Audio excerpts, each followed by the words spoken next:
Salut tout le monde, donc aujourd'hui on va essayer de faire une config PC gamer pour environ 400 euros. Donc qu'est-ce qu'on va pouvoir mettre dans un ordi à 400 euros? Donc il va falloir faire gaffe au prix des composants bien sûr, et c'est pour ça qu'on va prendre le Cooler Master N200 en couleur noire qui coûte seulement 42 euros. Il y en a des moins chers, mais celui-là il a un ventilateur intégré à l'arrière et l'alimentation qui se place en bas qui est un peu plus pratique je trouve. Niveau stockage, on va prendre 1 Tera à 7200 tours minute, hein, on va pas pouvoir mettre de SSD pour ce prix-là. Il a il a beaucoup d'avis positifs, donc 600 sur LDLC, noté 5 étoiles, c'est une référence, hein. Bien sûr, on va pas prendre des composants, disons comme un disque dur 500 Go ou un boîtier sans ventilateur intégré pour gagner quelques euros et pour pouvoir mettre, disons, une carte graphique plus puissante et dire que l'ordi est plus puissant. On va quand même prendre des composants qui ne vont pas qui ne vont pas vous décevoir. Voilà. Donc en alimentation, je prends la LDLC BG400 CCBG qui coûte que 54 euros en bronze, qui a déjà fait ses preuves plusieurs fois, hein. J'ai un pote qui l'a aussi. La version 500 watts coûte seulement 8 euros de plus à peu près, donc si vous pouvez gagner 100 watts pour 8 euros, c'est vraiment pas une augmentation très énorme du prix, hein.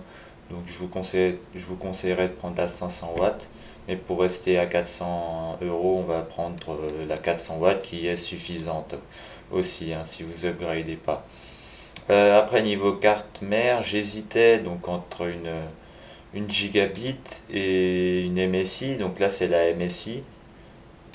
On voit qu'il y a beaucoup moins de trucs derrière, mais elle ne coûte que 45 euros. Malheureusement, je trouve qu'elle est très moche et ça n'a pas l'air d'être du bon matos. Même s'il y a tout dessus et qu'elle a quand même 30 avis, hein, je vais préférer prendre 7 gigabits qui n'a seulement que un avis, qui coûte 5 euros de plus, mais franchement, regardez le truc. Là, il y a un vieux port PCI tout fragile. Ici, on a une carte mère quand même qui fait beaucoup plus haut de gamme, quoi. Donc, on va prendre celle-là qui me semble être un choix largement meilleur pour 5 euros, même si elle fait rien vraiment de plus, à part que elle a deux ports USB en 3.0 au lieu de 2.0 pour la MSI, hein. Après niveau processeur, aussi une référence, un Intel Pentium G 3220, dual core à 3 GHz, rien d'autre à dire. Euh, non, consommation environ 55 watts, donc pas grand chose. Donc pas besoin d'acheter un ventilateur pour le CPU.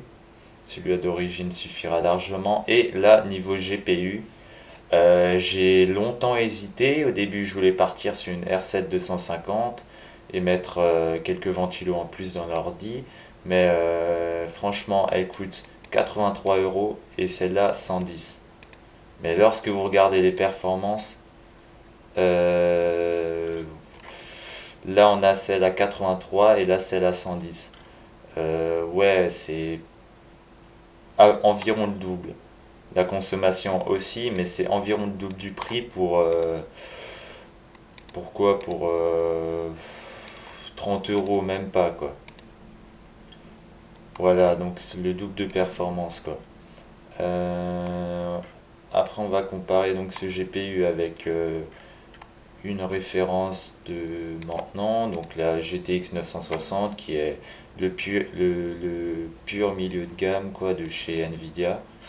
On voit qu'on n'est pas extrêmement loin des performances du 960. Donc je pense qu'avec cette configuration, voilà le résumé, vous allez faire tourner vraiment tous les jeux confortablement. Voilà, si vous n'êtes pas trop gourmand en FPS ou en option graphique, hein, ça devrait bien tourner pour vous. Vous pourrez jouer à BF3, pas en ultra bien sûr, mais vous pouvez jouer à tous les jeux récents là. Donc aussi pour la RAM, j'ai pris de la RAM pas chère, mais quand même un truc qui tient bien la route, donc du CL9. C'est important le CL, il y avait des CL11, des CL12, j'ai pris une CL9. Je vous déconseille de monter au-dessus, c'est le temps de réactivité de la RAM. En 1600 MHz, 4 Go une barrette. Donc si vous voulez upgrade, vous prenez une autre barrette et vous aurez 8 Go. Parce que sur notre carte mère, on a donc deux slots de RAM. Voilà, donc je vous ai présenté la config, 406 € au total. J'espère qu'elle vous plaît. Si vous avez une meilleure configuration, n'hésitez pas à la partager par commentaire et merci d'avoir regardé.